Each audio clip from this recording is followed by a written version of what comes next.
Sholat dari dulu sampai sekarang masih usolli. Tanya dalilnya, nggak pernah tahu, nggak pernah ada. Mana kata nggak pernah ada? Kok nggak berubah? Nggak berubah, kenapa? Antum sebagai seorang dai berubah dong ibadah antum kepada yang lebih baik. Jangan cari mana hadis di Sahih Bukhari, Muslim, Abu Dawud, Tirmidzi, Nasai, Ibnu Majah, Ahmad dan yang lain. Cari, ada nggak dalilnya? Nggak ada, kamu lakukan. Kok sholat usolli? Nabi nggak pernah usolli. Para sahabat nggak berubah dari dulu, berubah mestinya. Pertama ada niat, yang kedua ada pelaksanaan. Niat itu pekerjaan hati. Al-Imam Syafi'i mengatakan an-niyatu mahalluha fil qalbi, muqtaridan bit takbir. Niat itu ada yang ditempatkan di hati dan bersamaan dengan takbir. Jadi ketika kita bertakbir dalam salat misalnya Allahu Akbar, begitu mengucapkan Allah, hati kita menunjukkan, ya Allah, saya akan salat zuhur 4 rakaat. Ya Allah, saya akan salat subuh 2 rakaat. Bahasa Arabnya usolli fardhu dhuhri 4 rakaat, usolli fardhu subhi rakaatain. Jadi begitu tangan bertakbir, bisa mengucapkan Allahu Akbar, hati berniat. Jelas di sini? Nah, kalau itu kemudian dilafadzkan, maka lafaz itu sesungguhnya bukan niat, tapi lafaz itu kalimat yang diucapkan untuk menguatkan niat. Apa di antara contoh ibadahnya? Haji dan umrah. Ketika haji dan umrah, itu niatnya diucapkan. Talafuz berniat untuk menguatkan niat. Biasanya ketika ada itu dilafadzkan, itu ibadahnya bukan ibadah standar, tapi ibadah yang membutuhkan motivasi 2 kali lipat sampai harus diucapkan. Jadi itu cuma di Islam tuh. Jadi kalau Anda sedang mengalami goncangan yang kuat untuk mengatasi keraguan kegelisahan kita, maka keluarkan lewat ucapan. Saya yakin bisa. Masalah hidup tuntas. Itu teorinya di Islam. Katakan. Makanya sering di Quran tuh kul, katakan, ekspresikan, tuliskan. Itu di kita, yang pakai sekarang orang Jepang. Nah, makanya dalam dicontohkan lewat ibadah, itu filosofinya demikian. Jadi ketika kita haji umrah, labbaik Allahumma hajjah, labbaik Allahumma umratan, dilafadzkan untuk menguatkan motivasi niat kita. Niatnya tetap bersemayam dalam jiwanya, dilafadzkan untuk menguatkannya. Nah, kasus lafadz niat itu muncul, itu kasusnya muncul di masa pada para orang-orang saleh setelah peninggalan Nabi sallallahu alaihi wasallam, peninggalan sahabat, di tabi'in. Kemudian ada pembahasan fikih. Ya, itu di madzhab Syafi'i kita memberikan pandangan. Apa pembahasan fikihnya? Ada seseorang yang ingin menunaikan salat, jadi dia nggak bisa khusyuk. Baru takbir nggak bisa fokus lagi. Baru takbir nggak bisa lagi. Maka kemudian diajarkan, coba baca ta'awudz. Dia baca ta'awudz nggak fokus juga. Maka diajarkan lafadzkan niatmu untuk menguatkan apa yang kau sampaikan dalam jiwamu. Di niatmu di hatimu, lafaz itu membantu menguatkan niatmu. Di lafaz itu bukan niat. Kalaupun Anda melafadzkan misalnya atau tidak sama sekali, tidak akan menggugurkan niat yang sudah ada dalam hati. Jadi kalau Anda nggak lafadzkan pun atau dilafadzkan, itu bukan syarat salat. Jadi dalam kasus ketika Anda ragu, ya, Anda khawatir gelisah, lafadzkan untuk menguatkan niat. Niat itu kan letaknya di dalam hati. Niat bukan di mulut. Tapi kadang hati orang kan berbolak-balik. Habis buka handphone, habis nonton sinetron, nggak mungkin hatinya kuat. Maka untuk menguatkan hatinya, saya sholat subuh 2 rakaat jadi makmum, yang imam di depan, saya di belakang di makmum. Usolli fardhu subhi raka'ataini adaan ma'muman lillahi ta'ala. Tapi ada orang yang hatinya kuat, dia nggak perlu mengucapkan itu, karena hatinya sudah kuat. Allahu Akbar. Dua-duanya sama-sama sah. Jangan kelahi gara-gara ini. Saya kadang-kadang pakai usolli, kadang-kadang nggak pakai usolli. Kalau hati saya lagi tenang, nggak pakai usolli karena kuat di dalam. Tapi kadang-kadang ragu, habis update status, habis kena usir. Usolli. Soalnya kalau nggak pakai usolli, ingat terus daripada usolli Singapura.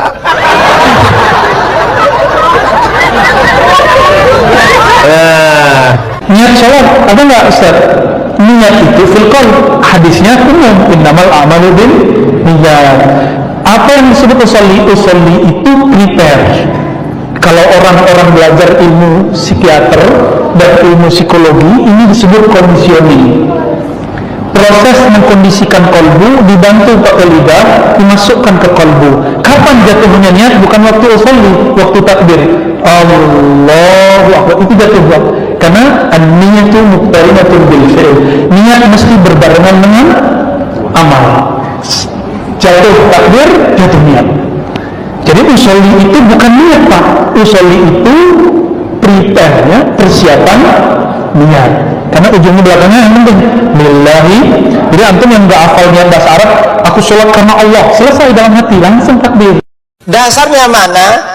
Para ulama yang mengatakan seperti ini tidak pernah mengatakan bahwa talaffuz bin niyyah fi shalah wal wudu anjuran Rasulullah SAW, tidak pernah. Tetapi dasarnya kias. Dikiaskan ke apa? Yang pertama, mengucapkan ibadah. Ketika Rasulullah SAW menunaikan ibadah haji, beliau memulai dengan mengatakan labbaika bi umratin wa hajjin. Jadi labbaika bi umratin wa hajjin, kami penuhi panggilanmu ya Allah melaksanakan ibadah umrah dan haji. Itu yang pertama. Kemudian yang kedua, suatu ketika Kanjeng Nabi SAW datang Lalu beliau bertanya, hal indakum syai', apakah kalian ada makanan? Ternyata fakulna la, tidak ada makanan. Apa kata beliau? Fa inni idzan sha'im, kalau begitu aku berpuasa. Ini berarti talaffuz bin niyah. Fa inni idzan sha'im. Nah, dikiaskan dengan ini, sholat fardu itu yang wajib dihadirkan di hati waktu Allahu Akbar takbiratul ihram hanya 3. Jangan salah, 3. Yang pertama al-qasdu, maksud, mau melakukan sholat. Yang kedua adalah ditentukan sholatnya, sholat apa, zuhur atau asar. Kemudian meyakini kefarduannya, 3 tok. Jadi kalau bahasa Arabnya usolli fardhu dhuhri tok gitu, itu sudah cukup. Jadi yang dihadirkan bukan semua niat nawai usolli fardhu dhuhri arba'a raka'atin mustaqbilal qiblati. Gimana menghadirkan sepanjang itu kan? Yang cukup yang dihadirkan adalah 3 tadi. Bermaksud itu pokoknya aku niat mau sholli. Kemudian ditentukan duhurnya. Allahu Akbar. Bermaksud dilintaskan duhurnya, farduannya, itu saja. Allahu Akbar. Kan bisa Ibu? Karena waktu Allahu Akbar itu Ibu nginget apa? Ini sholat duhur yang fardu. Itu sudah, ya gitu caranya. Bukan waktu Allahu Akbar, Allahu Akbar ingat sholli fardhu dhuhri arba'a raka'atin, panjang. Maka ini namanya niat mu'tabarat fin niat, yang dianggap dalam niat yang perlu dihadirkan waktu takbiratul ihram hanya 3 itu. Itu kalau sholat fardu. Kalau sholat qabliyah ba'diyah 2 tok. Al-qasdu, maksud, sama sholatnya disebutkan. Allah ini terlintas Allah di dalam Allahu Akbar, dilintaskan qabliyah duhur. Isi kajian berkaitan dengan lafdun niyat, yaitu melafatkan bacaan usolli. Bagaimana sebenarnya pandangan agama Islam terhadap lafaz usolli ini? Pernah juga dilontarkan oleh seorang penanya kepada Ibnu Taimiyah. Su'ila Syekhul Islam Ibnu Taimiyah. Jadi Syekhul Islam Ibnu Taimiyah itu ditanya, anin niyat fi dukhuli fil ibadat minas salati wa ghairiha, yaitu dari niat masuknya waktu ibadat, solat dan lain-lainnya. Nah, seperti nawaitu usalli wa nawaitu asumu. Nah, inilah yang akan kita bicarakan.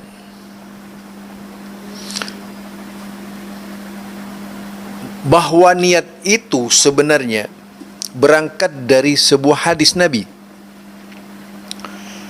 Innamal a'malu bin niyat. Bahwa amal itu terikat dengan niat.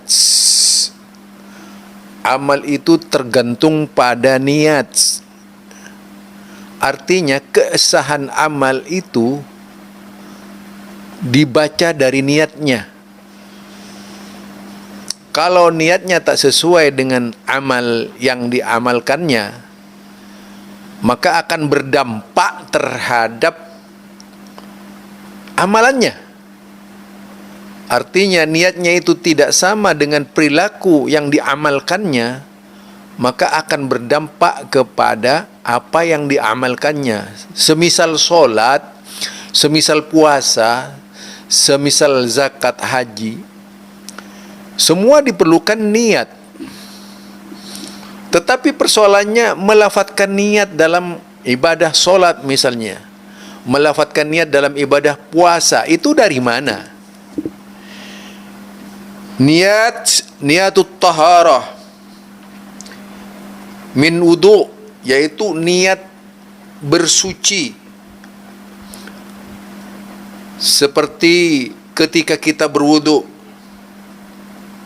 atau mandi, atau tayamum, wassalah wassiyam, puasa, solat dan puasa dan sebagainya, wazakat wal kafarat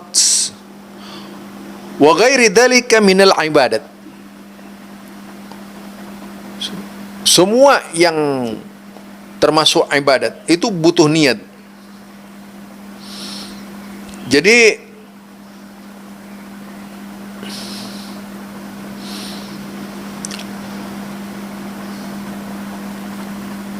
la tuftaqarru ila niyat, ila nutkin niyat. Jadi tidak membutuhkan ikrar, pengucapan dengan lisan, biittifaqi a'immatil Islam, berdasarkan kesepakatan seluruh imam-imam Islam. Balin niat mahallihal qalb, dan niat itu tempatnya di hati. Biittifaqihim, berdasarkan kesepakatan mereka. Falau lafdun bilisanihi ghalton khilaf ma fi qalb fal i'tibar bima yanwi la bima lafdi. Jadi seandainya lafaz niat itu sulit, beda dengan hati,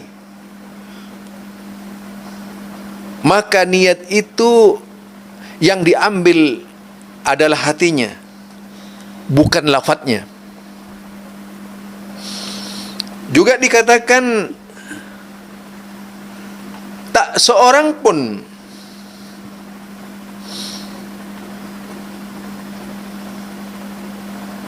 yaitu perbedaan yang mengingkari, yang menyebutkan perbedaan padanya, melainkan sebagian mutaakhir ashabis Syafi'i, yaitu sebagian dari pengikut Imam Syafi'i, melepaskan dari pendapat tersebut. Inilah yang muncul ya. Faqala ta'ifatun min ashabi Abi Hanifah wa Syafi'i wa Ahmad. Disebutkan oleh sekelompok pengikut Imam Abu Hanifah, Imam Syafi'i dan Imam Ahmad, boleh lafaz niat dalam rangka menguatkan, katanya seperti itu. Padahal seperti yang kita ketahui, lafaz niat itu muncul karena niat. Jadi lafaz niat itu muncul karena niat, bukan sebaliknya. Niat muncul karena lafaz, tapi lafaz muncul karena niat. Artinya yang menguatkan itu niat, bukan lafaz. Sedangkan melafazkan niat juga tidak ada tuntunannya dari Rasulullah sallallahu alaihi wasallam. Tak ada faedahnya. Hanya rekayasa dari kelompok pengikut mazhab yang menyebutkan lafaz niat itu penting. Padahal Nabi sendiri tidak pernah menyusun lafaz niat sebagaimana susunan lafaz niat yang ada sekarang ini. Ya, seperti kita lihat niat usalli fardad dhuhri arba raka'atin adaan mustaqbilan kiblati lillahi ta'ala dan sebagainya itu. Kalau salat subuh lain usalli fardad subhi, kemudian usalli fardal asri dan sebagainya. Kalimat seperti itu saja enggak pernah dibuat oleh Rasulullah sallallahu alaihi wasallam. Dan para sahabat tidak pernah merasa berat dengan sesuatu yang tidak ada dari Rasulullah, itu tetap saja dikerjakan. Ketika sudah masuk waktu duhur, sholat langsung takbir. Waktu asar, sholat langsung takbir. Tidak pernah disebutkan ketika waktu duhur sahabat berdiri mengucapkan usolli langsung takbir misalnya. Enggak pernah ada. Ketika waktu asar para sahabat berdiri bermakmum kepada Nabi langsung menyebutkan makmuman misalnya dengan lafaz niatnya. Itu tidak pernah diucapkan oleh mereka sama sekali. Ini yang terjadi sekarang ini. Kemudian waqalat ta'ifatun min ashabi Malik wa Ahmad wa ghairihima, tidak boleh melafadzkan niat.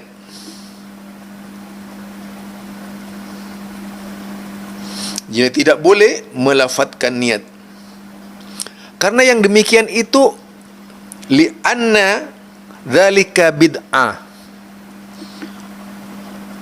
La yunqal an Rasulillah sallallahu alaihi wasallam wala ashabihi wala amar Nabi sallallahu alaihi wasallam ahadan min ummatihi. Jadi dikatakan ini tidak dinukil dari Rasulullah sallallahu alaihi wasallam, tidak juga diambil dari sahabatnya, dan tidak pernah Nabi memerintahkan kepada umatnya melafadzkan niat dan mengajarkan kepada seseorang minal muslimin. Seandainya itu perbuatan yang masyru' disyariatkan, maka tidak keberatan, pasti Nabi akan mengajarkan, tidak akan lupa, tidak akan lalai, Nabi akan mengajarkan kepada para sahabatnya, karena ini persoalan ibadah. Jadi itu yang perlu kita cermati ya. Persoalan niat ini memang tidak pernah diajarkan oleh Rasulullah sallallahu alaihi wasallam. Niat bukan datang dari Rasulullah. Niat itu ciptaan, yaitu para pengikut imam. Niat, bacaan niat maksudnya lafaz niat itu ciptaan para pengikut imam-imam mazhab, bukan ciptaan imam-imam mazhab. Imam mazhab pun tidak pernah menciptakan lafaz niat, apalagi berniat dengan lafaz. Itu barangkali, walaupun dari mazhab dikatakan tadi itu pengikutnya, bukan imamnya. Kita belum menemukan imamnya itu melafadzkan niat, dan seperti apa niatnya juga tidak pernah dibicarakan dalam kitab-kitab fikih mereka. Apalagi ulama-ulama hadis sekelas Imam Bukhari, sekelas Imam Muslim, sekelas Ibnu Nasai, sekelas Ibnu Majah, sekelas Abu Daud, Imam Tirmidzi, Imam Tabrani, Daruqutni, Ibnu Hibban, banyak lagi, Al-Bazar, siapa lagi itu, Ad-Darimi, Imam Ahmad bin Hanbal dalam kitab Musnadnya. Enggak pernah seorang pun dari mereka membenarkan lafaz niat. Karena buat apa? Kalau sudah sepakat seluruh ulama-ulama dahulu kala tidak melafadzkan niat, mengapa harus kita yang melafadzkan niat? Apa dasarnya? Apa dalil-dalilnya? Mengapa kemudian kita merasa lebih baik dari Nabi Muhammad sallallahu alaihi wasallam? Ikuti saja Rasulullah sallallahu alaihi wasallam. Saya melihat dalam masalah niat ini banyak sekali persoalan yang perlu diluruskan. Sepertinya orang kurang yakin kepada Allah jika niat itu cukup di hati saja, sehingga memerlukan bacaan lafaz atau melafadzkan niat, yang tentu saja tidak sama sekali disyariatkan oleh Allah dan Rasulnya. Karena itu penting untuk kita tinggal dan mengikuti sunnah Rasulullah sallallahu alaihi wasallam. Ini dari saya, Zulkarnain El-Maduri. Subhanakallahumma wa bihamdika asyhadu an la ilaha illa anta astaghfiruka wa atubu ilaik. Assalamualaikum warahmatullahi wabarakatuh.